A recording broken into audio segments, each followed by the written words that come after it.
go nowhere.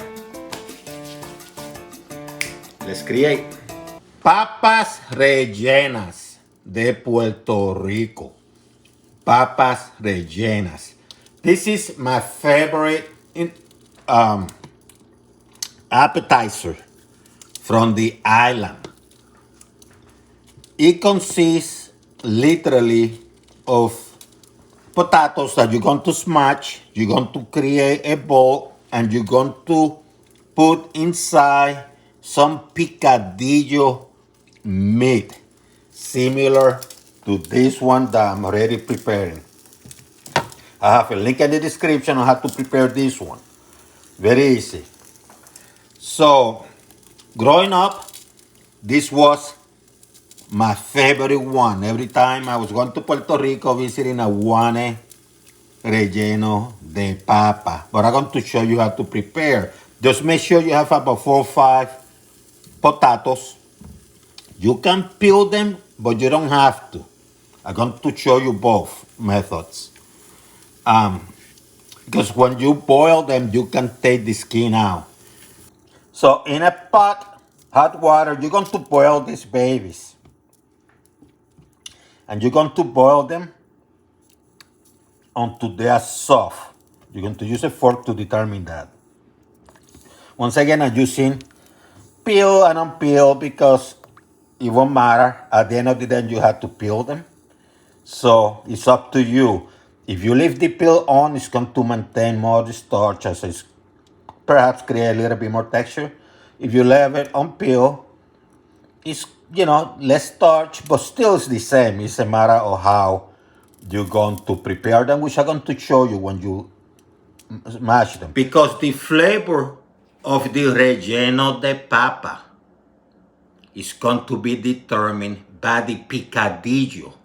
The flavors of picadillo is going to make for a flavorful relleno de papa. The amount of picadillo that you put there also is going to determine how much flavor you're going to get out of it.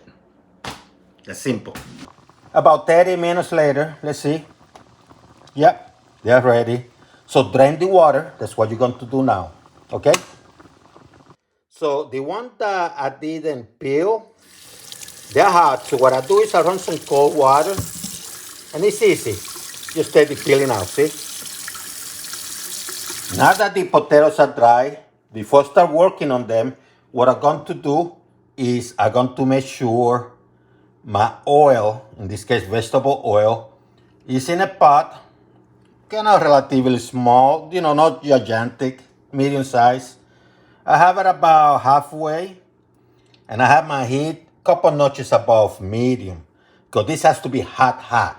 I'm going to start smashing these babies, but they're going to be a little bit hard. So what I like doing is I like to add some butter, because it's still hot. If it wasn't hot, I just melt the butter. Just a couple tiny bits. Start smashing these babies, breaking it down. The butter's melting there. You need to add more, that's fine. And I also want to give it texture, because when you're creating the balls, you don't want them to break out. So what I have here is 1 egg. It's like when you're baking. You add egg because you want it to get a form without breaking, so the flour doesn't break, whatever. It's the same with this. So I'm going to put this egg here. And I'm going to smash these babies.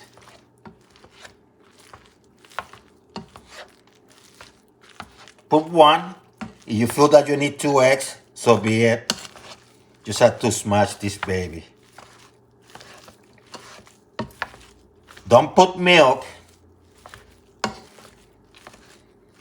So now comes the cornstarch. I have here maybe about 3/4 cup. You might need more. This might be sufficient. And if you need more, just add a little bit more. Let's make it a cup. 1 cup. Now, because I like my stuff, my relleno, to have that nice outside layer of kind of crispiness, What I'm going to do, I'm going to add some flour, all-purpose flour. Optional, but if you want that layer, that's about maybe a tablespoon. Let's make a tablespoon and a half. Add a little bit of salt, why not? Just a little bit. Just a little bit. And if you want some color or something like that, don't use fake coloring. Those ingredients with fake coloring. Instead, use something natural. Let's go with some turmeric, for instance, right? Just a little bit. Just a little bit of turmeric. Just a little bit. Tiny bit. About 1/8 of a teaspoon. And you know what? Some small paprika too. Just a sprinkle. What you're going to do, you're going to mix this baby. See how I mix it? So now you're going to start shaping things. You can use your hand. I like to use the palm of my hand.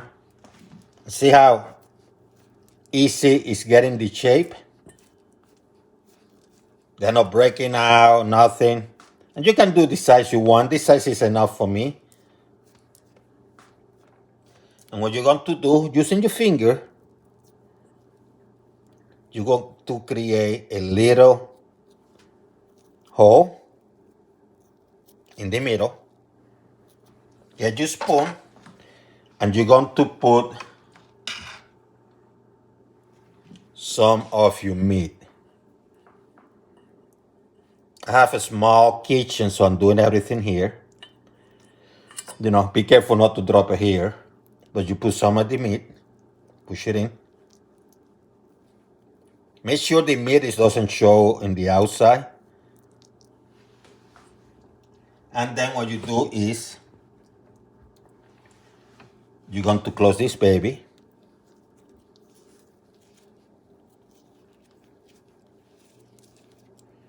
And you're going to chip it with your hand. Make sure there's no meat showing.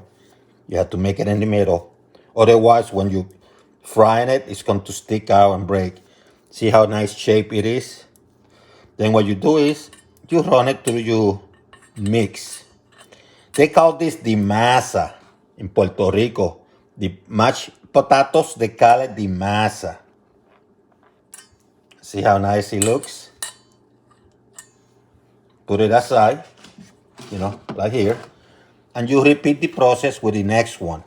Now, something I learned with years is that when you use your hand to shape things, the palm of your hand, everything comes out pretty much similar in size. But you do the same, you know?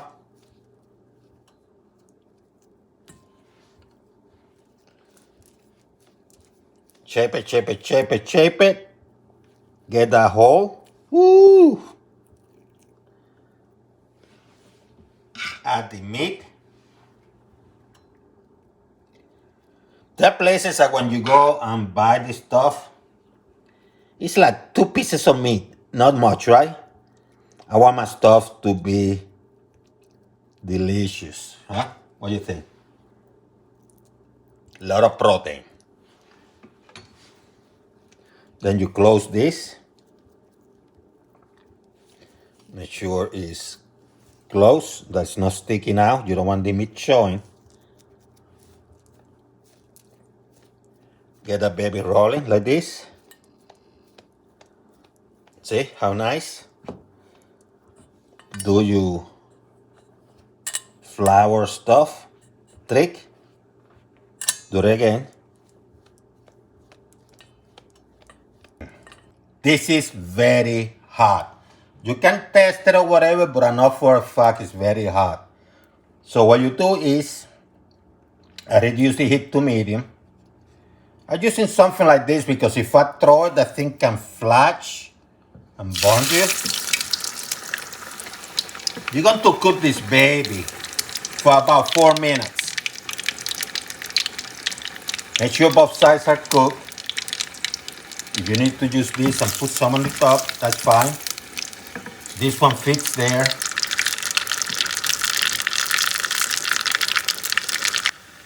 If you notice that within a minute, this thing is getting too dark fast, reduce the heat a little bit, like a couple notches below medium. And remember, the potatoes were already cooked, they were mashed. That means that they're cooked. And the meat, the picadillo meat is already cooked. So what you're doing is giving it the structure in the outside. So you don't have to cook this for a long time. See? Look at this beauty. So what I'm going to do, I'm going to put in a paper towel, plate paper towel, and let them cool. I have reduced the heat already, so I have to be careful not to overburn them. See, I have 3 at the same time here. You don't have to do 1 at a time. 3 at the same time. I leave them alone because I have sufficient oil. I just put a little bit on the top. I think that 3, maybe 4 minutes would do because you want the flour and stuff like that to be cooked. You know what I mean?